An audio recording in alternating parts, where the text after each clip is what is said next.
என்னங்க what is chronology what is chronological order இது என்னன்னு எனக்கு சொல்லுங்க இது ரிலேட்டடா நான் ஒரு 11 சென்டென்சஸ் எடுத்து வச்சிருக்கேன் சரி அதுல 7 ஸ்டேட்மெண்ட்ஸ் ஓகே நான் கிரியேட் பண்ண ஸ்டேட்மெண்ட்ஸ் நீங்க ஃபார்ம் பண்ணது ஆமா ஓகேவா மிச்சம் இருக்கிற 4 வந்து interrogative sentences அதாவது questions இந்த நாளும் வந்து நம்ம சப்ஸ்கிரைபர்ஸ் நம்ம கிட்ட கேட்ட டவுட்ஸ் ஓகேவா சோ இதுல chronological order அப்படினு யூஸ் பண்ணிருக்கோம் ஆமா அது கரெக்ட்டா அப்படின்றத நீங்க எனக்கு சொல்லணும் ஷூர் இத கேக்குறதுக்கு முக்கியமான காரணம் இருக்கு அத நான் கடைசில சொல்றேன் என்னன்னு சொல்றீங்களா ஷூர் சொல்றேன் அதுக்கு முன்னாடி hi friends welcome to English அரட்டை என்னென்ன sentences first one The teacher asked us to put the events in chronology.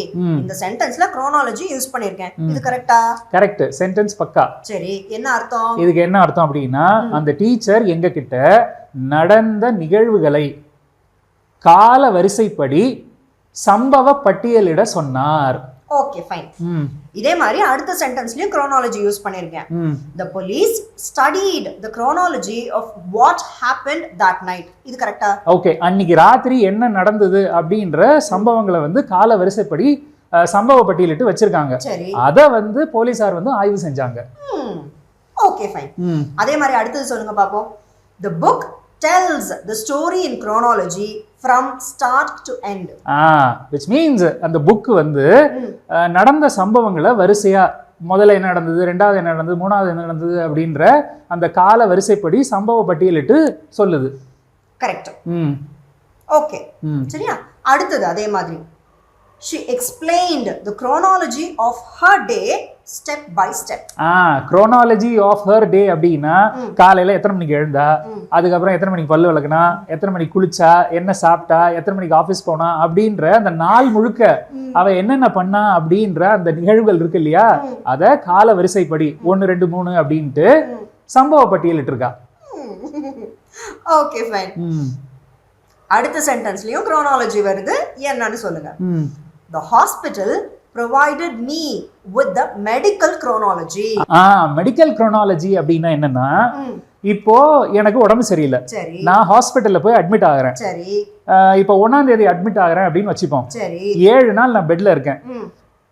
8ஆம் தேதி வந்து நான் ஹாஸ்பிடல்ல இருந்து டிஸ்சார்ஜ் ஆகுறேன். சரி, அப்போ இந்த 7 நாளும் எனக்கு என்னென்ன உடல் உபாதைகள், எனக்கு என்னென்ன பிரச்சனைகள், அதுக்கு டாக்டர்ஸ் வந்து என்னென்ன டயக்னோஸ் பண்ணாங்க, எனக்கு என்ன ட்ரீட்மெண்ட் கொடுத்தாங்க, அந்த ட்ரீட்மெண்ட்டுக்கு கனெக்டடா என்னென்ன மெடிசின்ஸ் வந்து எனக்கு கொடுத்தாங்க அப்படின்றத யூஸ்வலா இந்த பெட்லாம் வந்து பாத்தீங்கன்னா ஒரு பேட் வச்சு அந்த பேப்பர் வச்சு போட்டு வச்சிருப்பாங்க.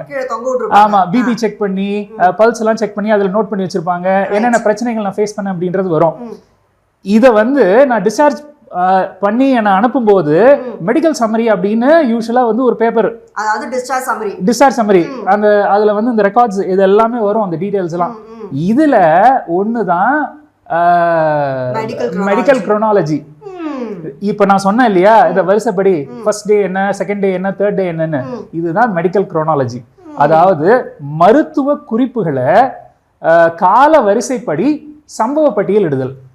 Super, correct. சரியா. அடுத்தது அதே மாதிரி the photos were arranged in chronological order. இந்த இடத்துல chronologic பதிலா chronological orderன்னு சொல்லிருக்கேன். இது கரெக்ட்டா? இது கரெக்ட் தான். chronology னுடைய adjective form தான் chronological. சரி, ஓகேவா. சோ chronology அப்படின்றது noun form. சரி, chronological order அப்படின்றது ஒரு phrase with the adjective chronological.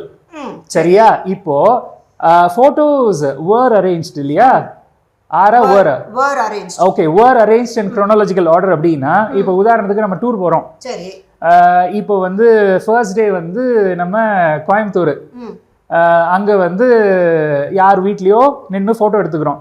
2வது நாள் மேட்டுப்பாளையம் போறோம், அங்க வந்து போட்டோஸ் எடுத்துக்கிறோம். அடுத்தது வந்து 3வது நாள் வந்து ஊட்டி போறோம், அங்க வந்து போட்டோஸ் எடுத்துக்கிறோம். இப்படி கால வரிசைப்படி எடுத்த போட்டோஸ்களை அடுக்கி வைக்கிறோம் இல்லையா, இதுதான் வந்து போட்டோஸ் இன் chronological order.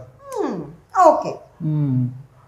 அடுத்தது write down the important details in chronological order starting from the first world war to the end of second world war.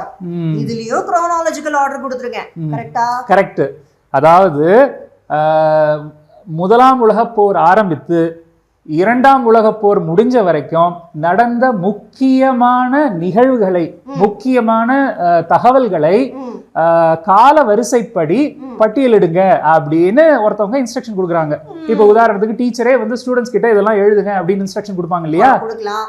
Exam பேப்பர்ல ஒரு क्वेश्चनா வரலாம். இதுதான் அது. வெரி குட்ங்க. இது வரைக்கும் நான் கேட்டதெல்லாம் நான் ஃபார்ம் பண்ண ஸ்டேட்மெண்ட்ஸ். இப்போ அடுத்து நான் வந்து 4 கேட்க போறேன். அது எல்லாமே வந்து இன்ட்ரோகேட்டிவ் சென்டென்சஸ், அதாவது क्वेश्चंस. இது எல்லாமே நம்மளோட சப்ஸ்கிரைபர்ஸ் நம்மகிட்ட கேட்ட क्वेश्चंस. ஓகேவா? ஃபர்ஸ்ட் இந்த 4 என்னன்னா நான் லிஸ்ட் அவுட் பண்ணிடுறேன். Sure. 1, what is your chronology in your family? Chronology in your family. ஓகேவா? 2, what is the chronological order of your birth? Chronological order of your birth. 3வது, what is your chronological order in your family? Chronological order in your family. 4வது, அதாவது last one, what is the chronological order of Mr. Modi? Okay, what is the chronological order of Mr. Modi? இந்த 4த்துலயுமே பாத்தீங்கன்னாக்கா chronology இல்ல chronological order அப்படின்னு வந்து specify பண்ணி subscribers கேட்டிருக்காங்க. Okay, கரெக்ட்டா? இல்ல, இந்த 4 சென்டென்சஸ்லயும் வந்து chronology அப்படின்ற அந்த யூசேஜோ இல்ல chronological order அப்படின்ற அந்த யூசேஜோ தவறான யூசேஜ். Why? ஏன் அப்படின்னா chronology அப்படின்றதுனுடைய ஆரிஜின் ஃபர்ஸ்ட் நமக்கு தெரியணும். சரி. chronos plus logy அப்படின்றதுனுடைய சேர்க்கை தான் chronology அப்படின்ற வேர்டு. சரி.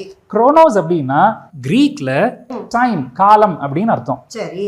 லாஜி அப்படின்னா த ஸ்டடி ஆஃப் அப்படின்னு அர்த்தம். சரி. ஸோ சிம்பிளா இதை இங்கிலீஷ்ல சொல்லணும் அப்படின்னா த ஸ்டடி ஆஃப் டைம். இதுதான் வந்து chronology-னுடைய ஆரிஜின். சரியா?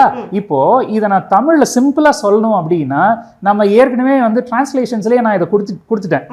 நடந்த நிகழ்வுகளோட கால ரீதியான சம்பவ பட்டியல், சிம்பிளா கால வரிசை சம்பவ பட்டியல். அதாவது 1, 2, 3, 4, 5 அப்படின்ற நிகழ்வுகள் குறித்து தான் chronology அப்படின்றதோ chronological order அப்படின்ற எக்ஸ்பிரஷன்ஸை நம்ம யூஸ் பண்ணணுமே தவிர தனித்து ஒரு மனிதனுக்கு ஒன் பர்சன் இப்படின்ற பாயிண்ட்ல நம்ம சொல்லக்கூடாது. ஓகே. chronology அப்படின்னாலே series of events that happened one after the other. முதல்ல என்ன நடந்தது, ரெண்டாவது என்ன நடந்தது, மூணாவது என்ன நடந்தது, நாலாவது என்ன நடந்ததுன்னு. இது எப்படி வந்து ஒருத்தவங்களுடைய பிறப்புக்கு வந்து நம்ம வந்து கனெக்ட் பண்ணி சொல்றது? இது அந்த இடத்துல சொல்ல முடியாது. இது தவறான யூசேஜ்.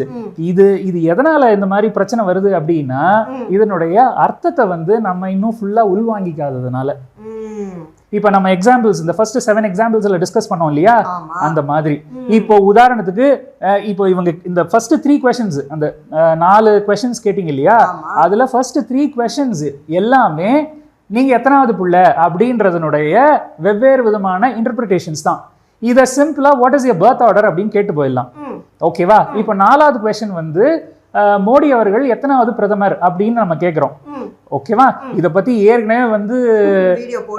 வீடியோ போட்டிருக்கோம். இது ரொம்ப சிம்பிளா கேஷுவலா கேட்கணும்னா what number prime minister is mister Modi அப்படின்னு சிம்பிளா கேட்டு போயிடலாம். அஃப்கோர்ஸ் இது வந்து ஒரு கேஷுவலான இன்ஃபார்மல் கொஸ்டின் தான், பட் ஆனா சென்சிபிள். கரெக்ட். ஸோ இதுதான் வந்து chronological order அப்படின்றதனுடைய எக்ஸ்பிளனேஷன்ஸ். அப்பாடா, எனக்கு இப்போ வந்து நல்லா கிளியர் ஆயிடுச்சுங்க.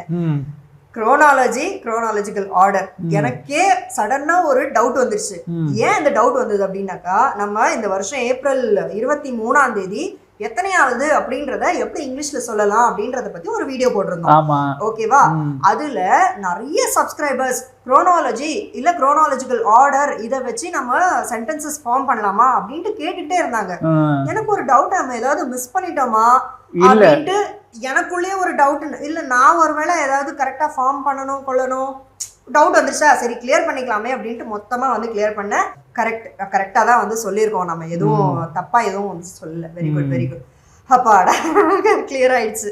இதே மாதிரி வேற ஒரு சுவாரஸ்யமான டாபிக்ல நம்ம நண்பர்களை சந்திப்போம். அது வரைக்கும் பாய் ஃப்ரெண்ட்ஸ்.